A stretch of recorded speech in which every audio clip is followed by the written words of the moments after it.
G'day everyone, welcome back. This time we're doing something, I was going to say a little bit different, but it's not. Just working on something different. So, behind me we have the old man's GU Patrol. And it's got something extra on it.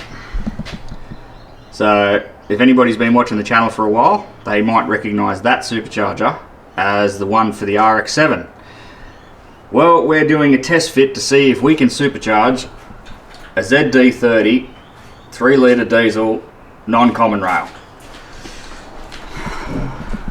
So, if that's something you're interested, subscribe, notifications, and yeah, keep an eye out because this one's going to be different.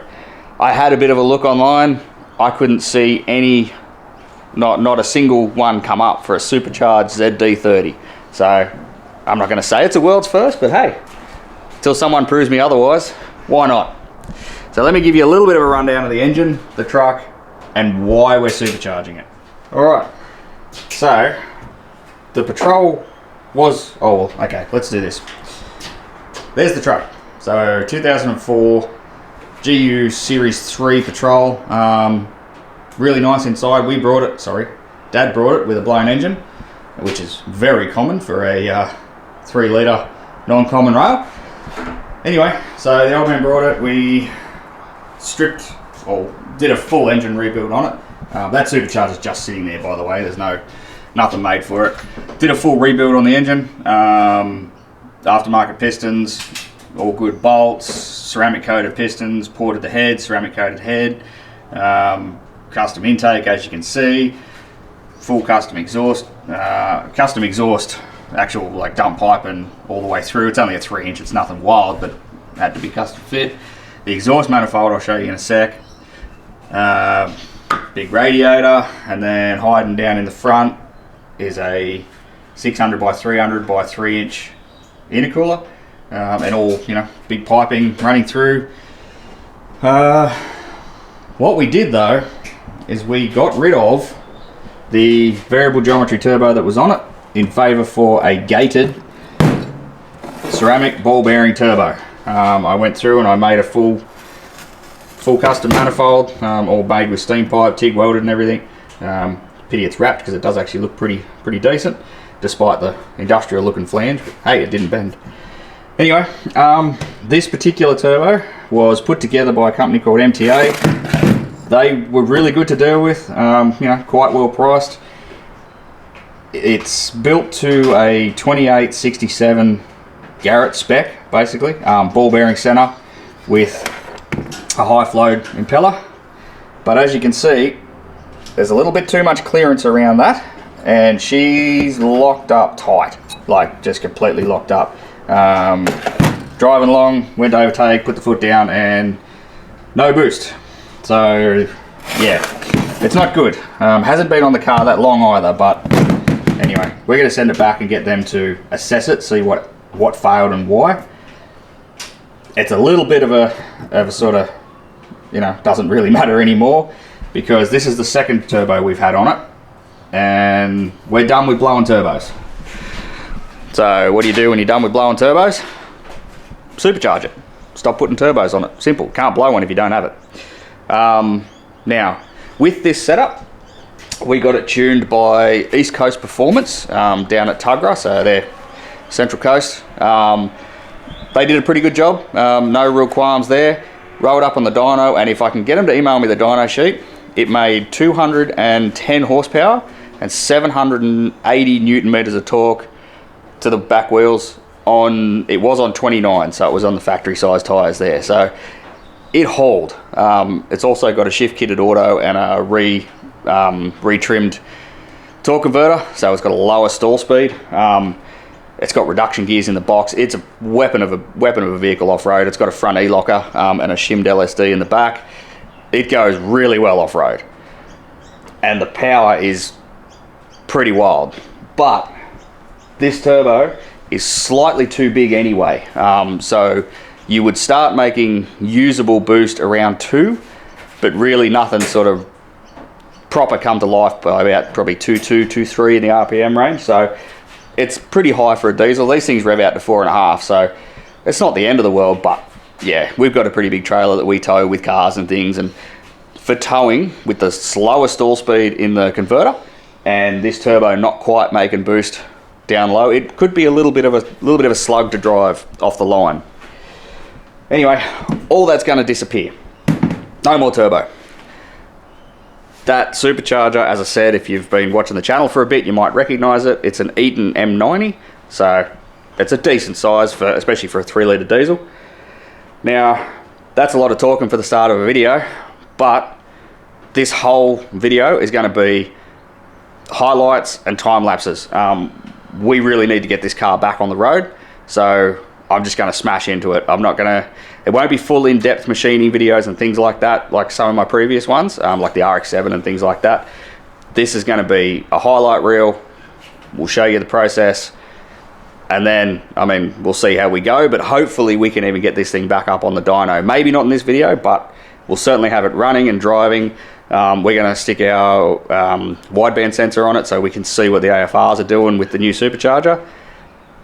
Basically, it'll have boost off idle. As soon as you put your foot on the throttle, you'll have boost pressure. We're going to try and pull, mathematically speaking, we should only have to pull about probably 15-16 pound of boost out of this in order to achieve the same airflow.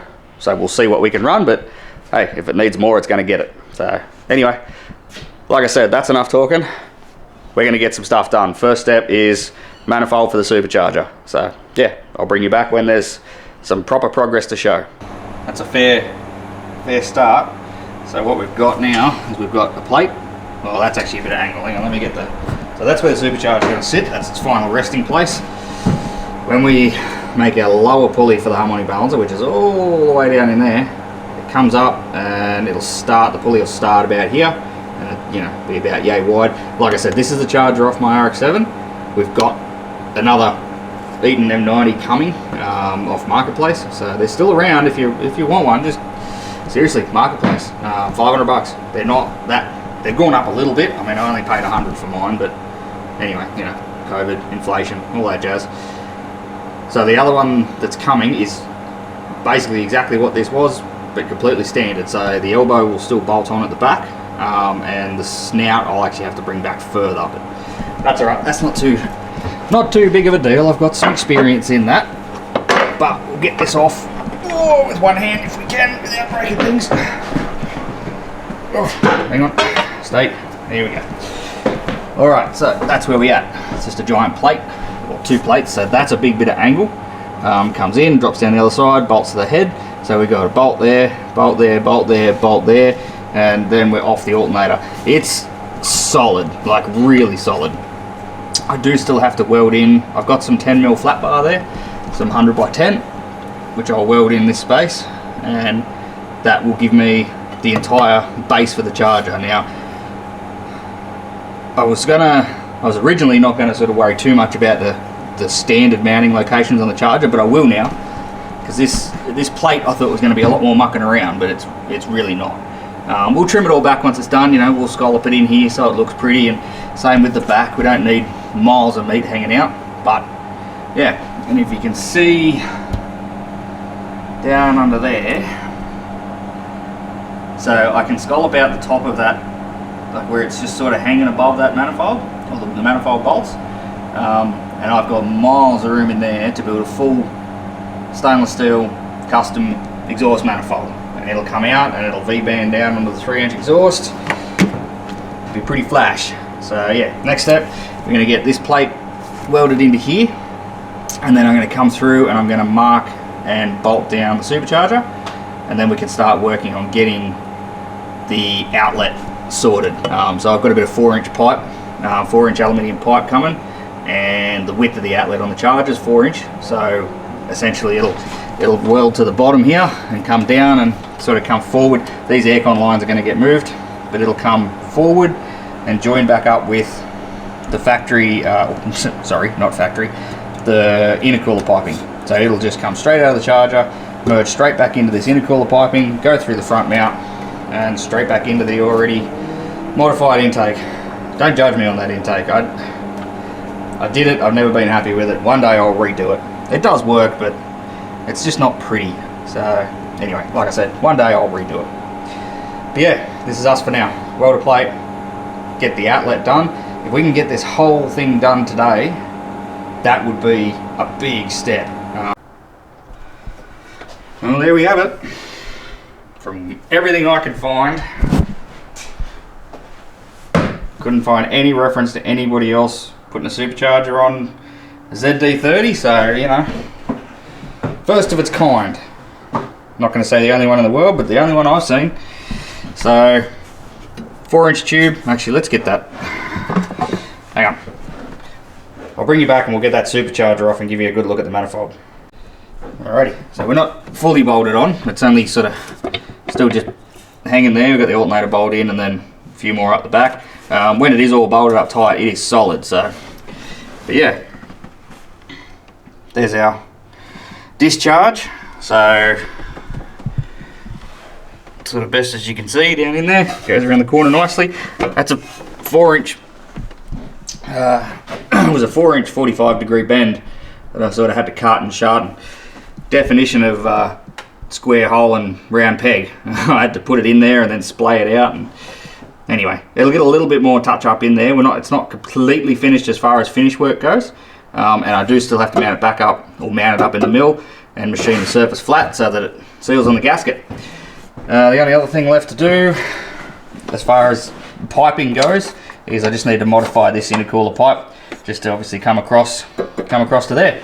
But that's it. Once that pipe is done, that's the discharge side.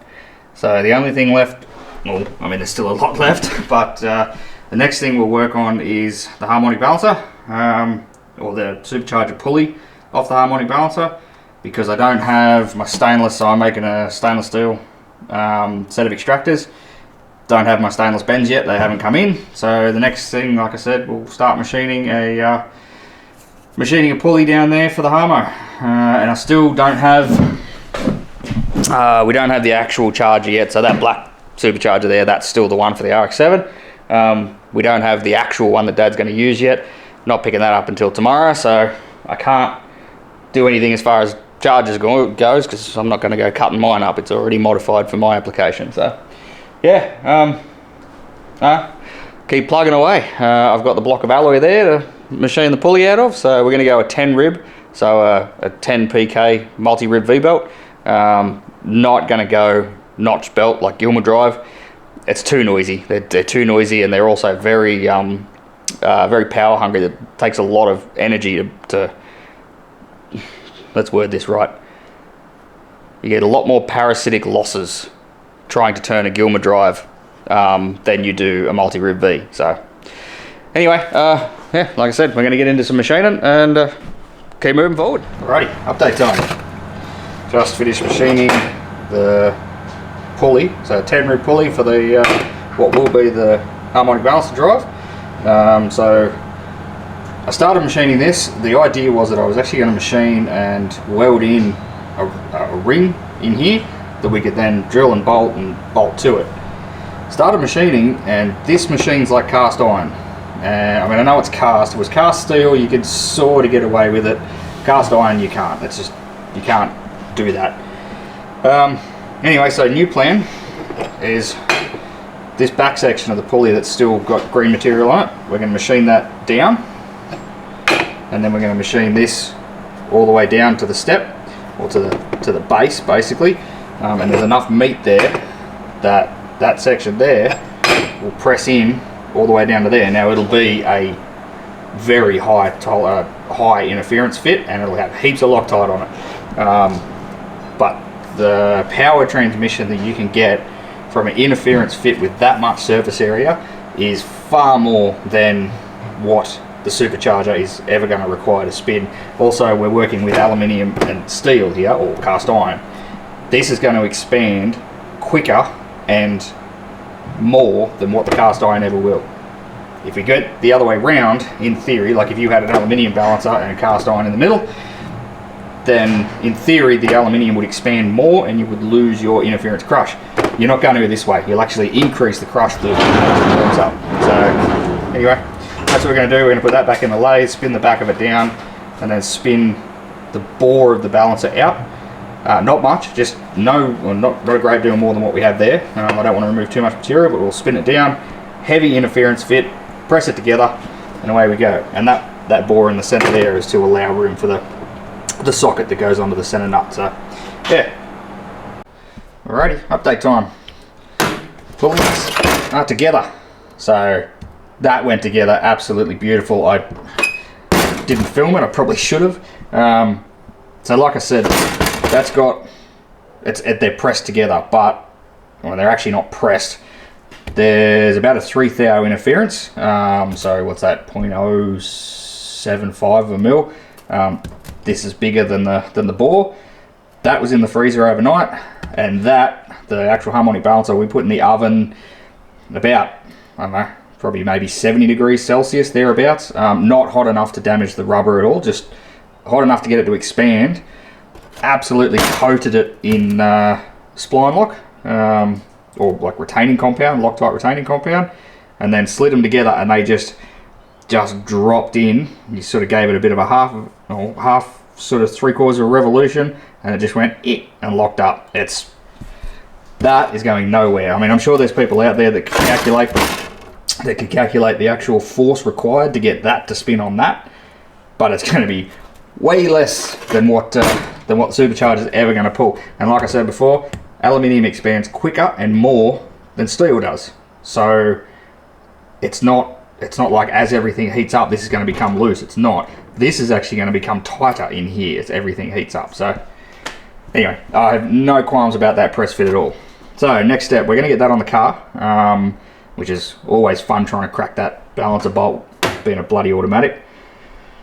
Get that on the car, and then we're going to start making our pulleys. So we're going to need 2 idlers, and we're obviously going to need to make a new supercharger pulley. That's the one that come on it, but it's only 6 ribs, and she's not big enough. So we need a 10 rib. Now we're going to make the pulleys, make the idlers, and so there'll be one smooth back idler. It'll run on the back of the belt, and then there'll be one ribbed because it'll run inside the belt. Now the cheapest way to go about that by far is go and buy your bearings. Now these are, what are we? 6303. These are standard off-the-shelf bearings. They're NSKs. They're good brands. These are $6 each. So while I'm making pulleys, I might as well just buy very standard off-the-shelf. They're 47 OD, 17 ID, I think they are, and 14 mil wide. We're going to double stack them because our pulleys are going to be 45 mil wide. We're going to double stack them, and I'll basically counterbore in from each end, put them together, and then when we make the standoff for the pulley to go on, it'll have a step standoff on this side, and the bolt will come through and basically squeeze the bearings on the inner races, squeeze the bearings into the pulleys. It won't go anywhere. You don't need to put, there'll be a slight press fit as well, but you don't need to put circlips or anything because nothing can walk. I'll explain more of that once we get it made. But yeah, that's where we're at. Oh, and also we got the flange made for the exhaust manifold. So I've got some stainless bends here. So I've got some 2-inch stainless bends, and I've got a 3-inch 90-degree bend as well, and a 3-inch V-band. So we're going to be stainless extractors. Unfortunately, we got a steel plate, not stainless, but I mean the price of a 10 mil thick, 100 mil wide stainless steel, they won't sell it to you like that. You have to buy a 6.5 meter length of it, and it's just astronomically priced. So that was a mouthful. All right. This is going to wait though. I want to get all my supercharger belt routing and the supercharger shortened so I can get a belt on order, because they're going to take a few days to come in. So we need to get this done, and then we can just sit back, build the exhaust manifold, and wait for the belt to come in. Okie dokie. So snout shortened quite a lot actually. I thought mine was pretty short. Where's mine? Over here. So that's the one for the RX-7, and I thought I shortened that a fair bit, but yeah, it's nowhere near as short as the other one. So anyway, that's the pulley. So snout pulley, it's 66 OD. Slips on there, so it looks really quite snug when the pulley's on it because it drops over it.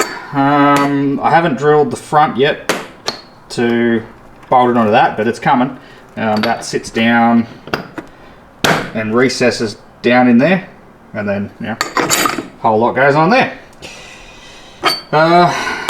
and that should sit, in theory, about sort of there. So anyway, we're going to put it back together now. Now, obviously the snout's shorter, which means the drive will be shorter. So I've already cut both of them up. That is the old, that's actually the old drive shaft, and everything presses together. So that's the drive that goes into the supercharger, and it just presses on there, and then that's obviously the drive that the pulley bolts to. It presses on the front. Now this bearing presses onto there, as well as a light press fit into the snout, which was factory, and that's what I've done. This bearing used to have a light press fit on the shaft, and now it is like a really nice slide fit. That's because this is still the original shaft, and it used to have a shoulder and bits and bobs. I'm not worried about it. I think that well, it will be fine. That's a heavy press fit onto there, and then the bearing just seats up against the back of it, like that. You know, there's like all this stuff going on here. Anyway, we're going to assemble all this, and then before I press that on, I'm actually going to use it to template and drill down through the pulley, and then we can put it all together. So I'll bring you back when it's done, and fingers crossed, if my measurements are right, the front edge of this pulley will line up exactly with my engineer straight edge, exactly with the front edge of the pulley on the harmonic balancer. So that's the key. Tell you what, we're getting close now. So all shortened, back together, spins beautiful, nice and true, doesn't wiggle around. Ow, a little bit sharp. Anyway, managed to manipulate some stuff in this corner to actually get the elbow to bolt on. So that's good. That saves a fair bit of work with cutting and shutting. I was going to have to cut the charger right there and then cut the elbow and move that way and weld it, and don't have to do that. So as far as charger modifications go, oh, we're not done, sorry. I have to machine some more off this snout, get rid of some of these ribs, because I'm going to make the tensioner come off an arm with the idler pulley, and it'll roll down and contact the belt, and that's going to be the tensioner. I've got a belt on order, because now it's all together. I can order the belt, so we've done that. Expensive little sucker, but anyway. And yeah, so we got MAF sensor in. Pod filter is just going to be there to get it running. It won't be staying. I haven't got around to making a snorkel for the car yet, so we're going to worry about sort of it'll be a custom airbox. It has to be. But to get it running, we're going to put the pod filter on it, and I'm going to have to put some sort of shield, because out of all of this, that's the most illegal thing in the engine bay, believe it or not. So yeah, you can't run a pod filter in New South Wales without a cover on it. If you can explain it, I'll happily listen. But yeah, anyway, other than that, we're all good. Now, let's see if I can do this one-handed. It might be a stretch. But the pulley alignment, that's not going to work at all. Hang on a second. Okay, so if we go both on the straight edge onto that, I'll try and miss the bolts. I did have it lined up, but then I just come and spun it. That didn't work, did it? So that's on the harmonic balancer. It's parallel, but it's back about 1/2 mil. So what I'm going to do, it's actually really easy fixed. Stay, thank you. I just got to pull the pulley off, and then I'm just going to press the snub just out ever so slightly, and then that'll bring the alignment in. But it's square and true, which is good. It's not, the blower's not kicked off or canted back or anything. It's in line, and I mean, look, it's a multi-rib V-belt that's 1.4 meters in circumference, so it would take it up. But I mean, if we can bring it so that it's perfectly in line, then we're going to get better belt life and better grip. We're getting there. Basically now it all comes apart. I've got a little bit of finished welding I want to do on the manifold, and I've also got a weld down in there. That joint's not actually welded, so that'll be the only joint in this side of the intercooler. Obviously the other side hasn't changed, like I said, so once that's welded together and I get my finishing work done on the manifold, then we can machine that flat. And then it's exhaust. Oh, and I've got to make the tensioner. But the next step for me, really, the tension is not hard. The exhaust is going to take some time. Alrighty, so let's throw together a bit of an update on the extractors. Well, exhaust, manifold, whatever you want to call it. We're at the point of welding together, so everything's tacked and cut and spliced, and what isn't finished yet is the collector area.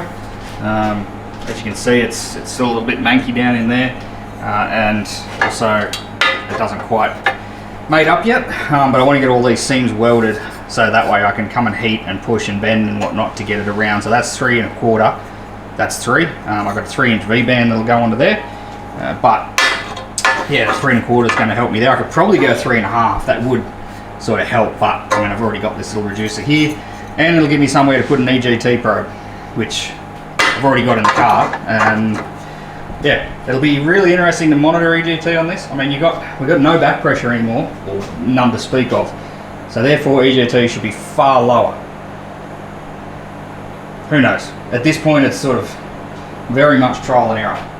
But hey, we're getting there. So yeah, and I mean, obviously, looking at the headers, they're not equal length. You know, there's no there's no tuning going on here with these. It's just a merge collector that tried to do as good as I could. I mean, extractors, headers, they're always finicky to do from scratch. I mean, if you've ever paid for a set of custom built headers, it takes time, a lot of time. And I mean, hats off to some of the big guys who can make them look like works of art. This is going to look okay hidden under a manifold, but like I said, it's not tuned. It's just there's probably going to be some funky reverberations and things and back pressure flows going on there. But I mean, you know, we're doing what we can with what we got. So I'm going to get all this welded up, get the merge collector, we'll get the little merge piece on, the V-band on, and then we're going to get it mated up to the rest of the exhaust.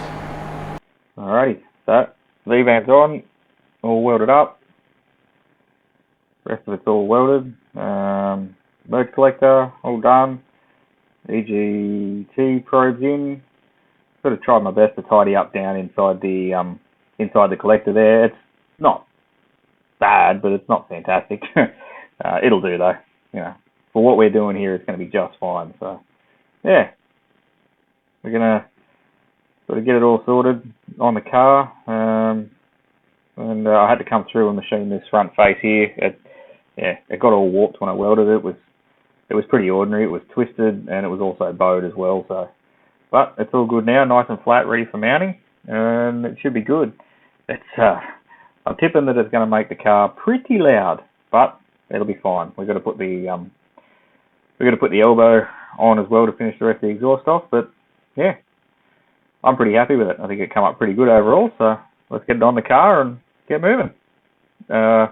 Also, here's just another quick shot of the manifold. So we machined that flat as well. It was quite a bit warped. Made a gasket and ready to rock and roll, really. So let's get it all put back on the car and get it going. So I just wanted to just throw up a quick shot of it all mounted up. So yeah, it's in.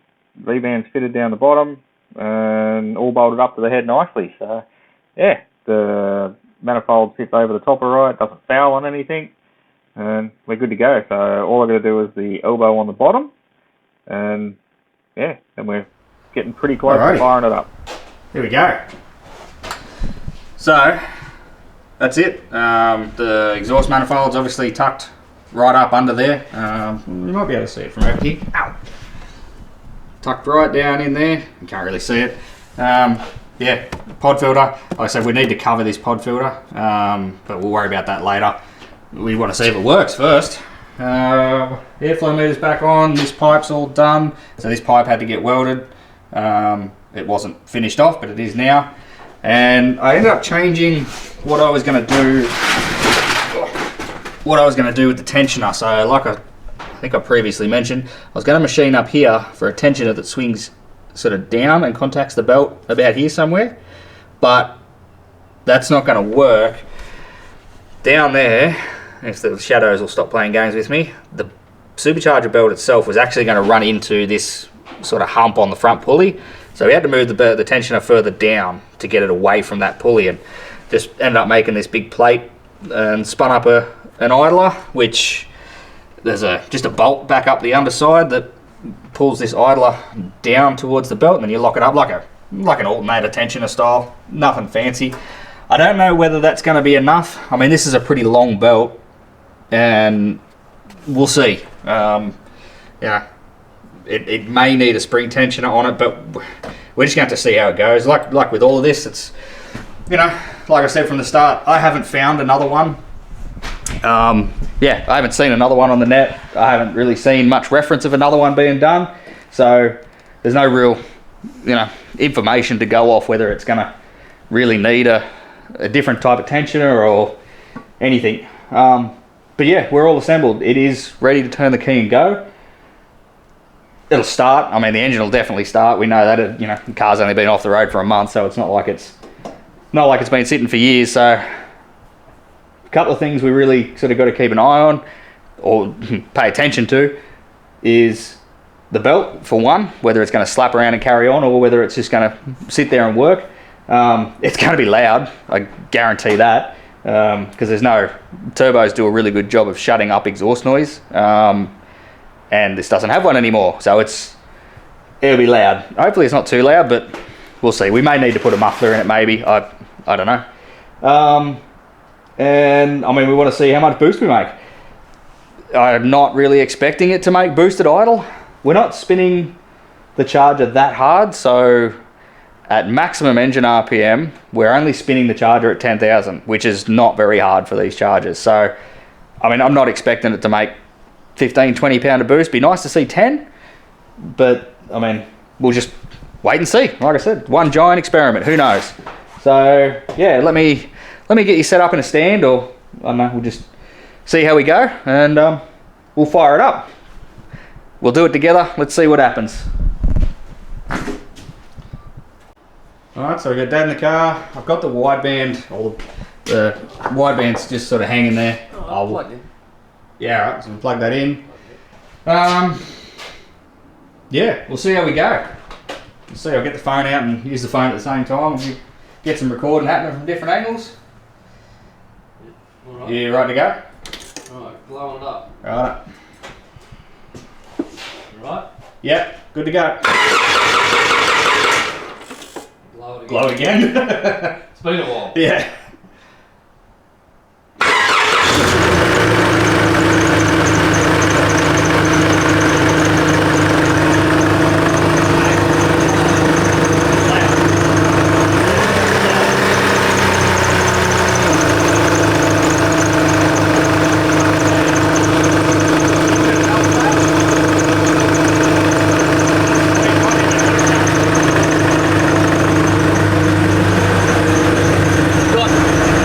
With his gauge it jumps up, but it's a between 1 and 2 pound of boost at idle.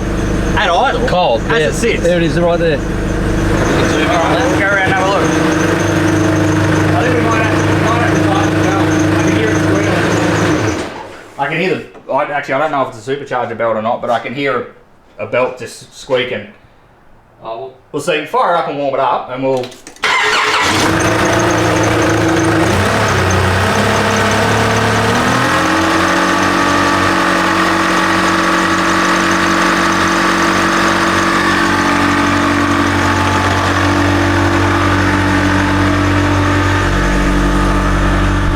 4 pound of boost here,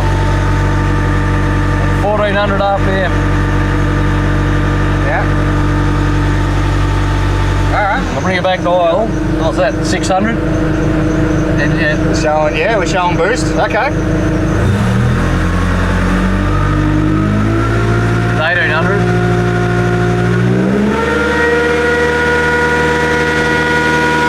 I thought I would have saw more, but anyway. Alright, see what it is. I mean, the supercharger's loud, but see what the exhaust sounds like. Give it a... Yeah, right.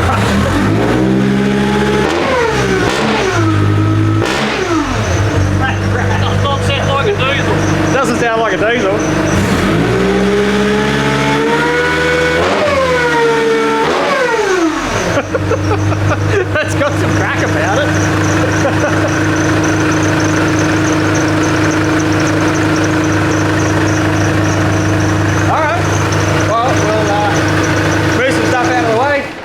Yeah, that's better. Well, yeah, that belt does flap around a bit. We might have to address that. Might tend. I don't know. We'll see. See what it goes like. It's only new belt. Yeah, that's true. It will have some stretch. Yeah. All right. The pulleys are stone cold. Oh, it's only been running for a minute. No, but the idle on, mate. So the bearing tension's right. Good. All right, we're going to move some stuff out of the way. Plug the wide band in. Oh, it is plugged in. Plugged in. And let's go and take it for a run. See what it does. I mean, makes boosted idle. Oh yeah. Maybe we plug the wide band in properly. Like actually turn it on. Like, yeah, turn it on. Yeah, righto. All right, let's go for a rip. See what it does. A rip. Righto. I'm excited. Boosted idle. I did not think it'd actually spin anything at idle. No, I was hoping to see more at like 2,500, but you know, who knows? Whatever. We'll see. It's also got the tune for the turbo too, so yeah, whatever that's doing to it. Yeah. Squeak. Yeah. All right. Load up. Bring you back in a sec. Alrighty. So bear in mind this is a diesel. You know, the AFRs to not blow soot, you should be seeing about 18 to 1. We're 19 at the moment. So we'll see how we go. There's definitely going on. Put my seatbelt on. What about my seatbelt? I mean, no, I didn't. I've had my seatbelt on the whole time. Yeah. Alright. Right,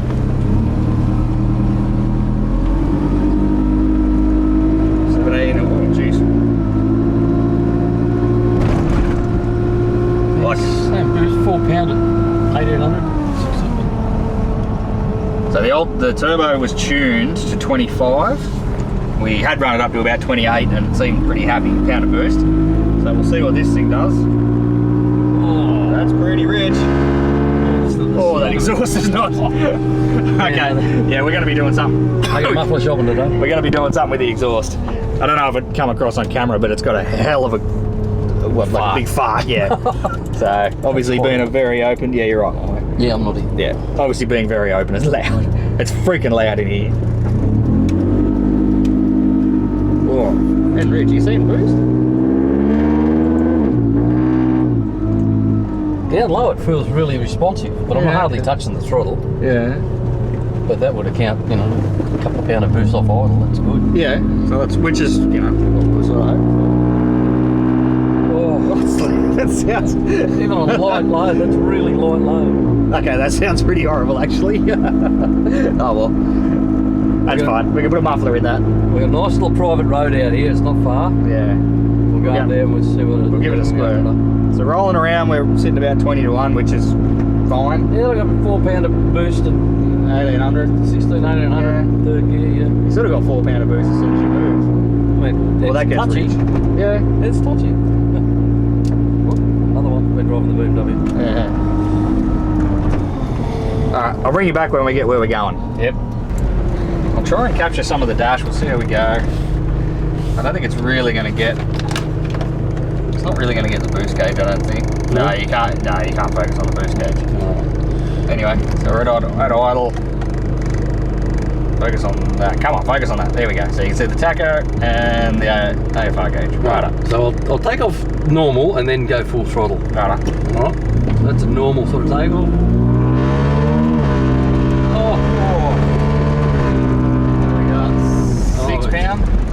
It's a slug. And 6 pound of boost and the AFR's, well, I was watching it, but it went to like 13 to 1. Yeah, well, we've got, you know, diesel dripping out the exhaust. It needs air. It needs more air. Alright. Anybody got any spare air? Send it over. Spin it harder. Give it a go.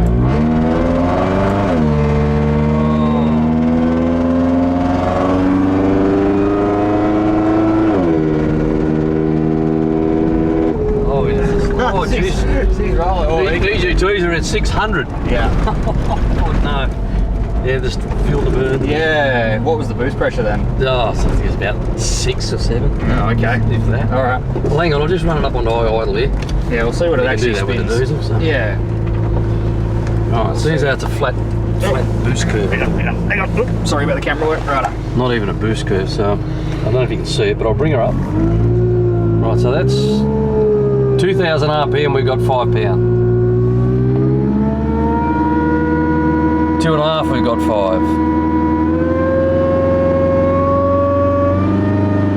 5. 3, we've got, oh, what's that, 7? Yeah. 7 or 8? Yeah.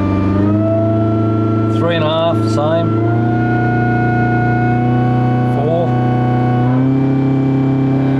Okay. 4.5, no, that's it. We just need to spin it So we harder. need to spin the harder. need to spin the supercharger harder. So what's that? 8 if you're being generous. At maximum. So 10.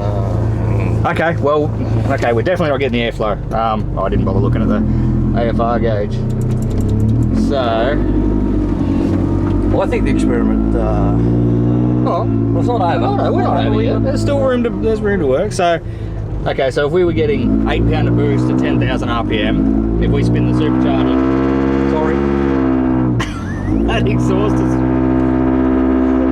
I'm gonna put it back in the shed before we get more. Oh. It's only 65 kilometres an hour, by the way. Yeah, we're not moving very quick.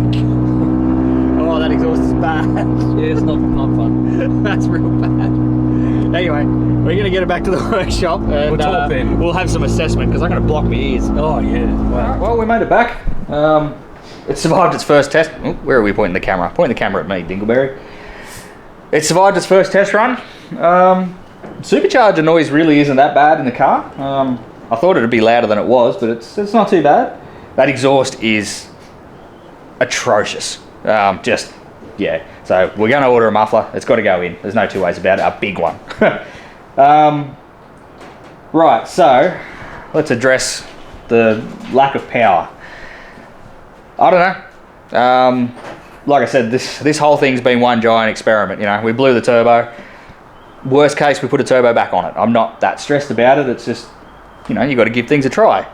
But we're not done yet. So that, holy crap, it's pretty warm. So the supercharger is completely standard internally. There's been no porting, no machining work go on at all.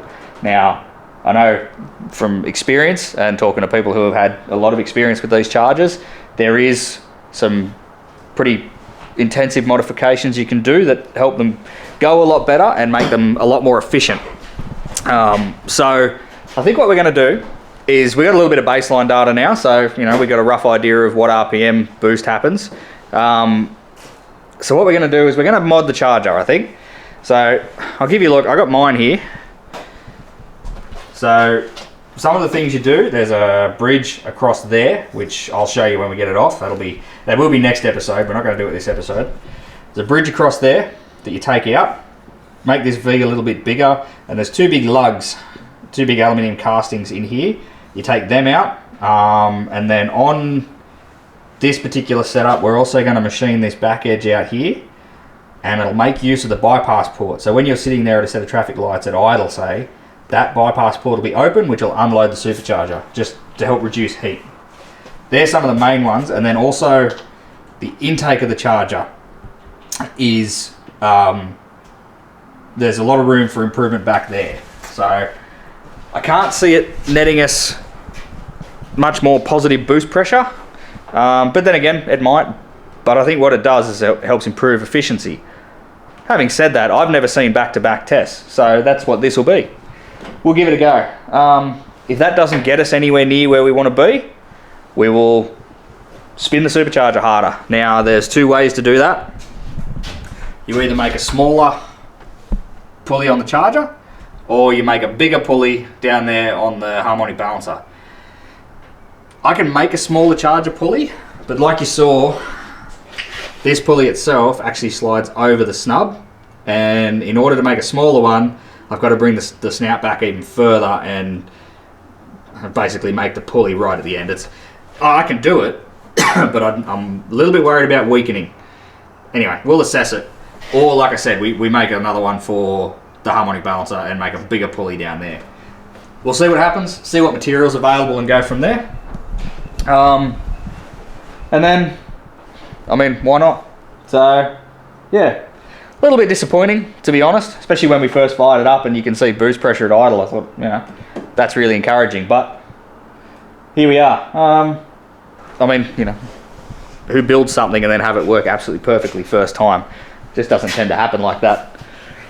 So yeah, we're going to leave it there. Like I said, next episode, charger off, all the porting mods, take it for another run, back to back it, see what it does, and then go from there. We may even end up machining new pulleys in the same episode, we'll see. But if you want to see that, go ahead. You're going to have to subscribe and turn your notifications on so you can see when the next episode comes out. And comments. I want to see some comments, to be honest, because I thought it would have worked a bit better. I'm not a mechanical engineer. I'm just going off my sort of inner workings of my brain, which are a little scary at times, but that's what you get. So I'd like to see a few comments. If I may, please make them constructive criticism. I know we've done something a bit sort of silly here, if you would, but constructive criticism is very much welcome. So yeah, I mean, if you can explain to me why I'm not pushing as much boost, I want to hear it. And yeah, what we can do to make it go better. Like I said, worst case, we chuck another turbo back on and we run it. We haven't really lost anything except for a bit of labor and $500 in a supercharger. So all right, that's going to do it for now. And yeah, like I said, subscribe and notifications, and stay safe. We'll catch you on the next one.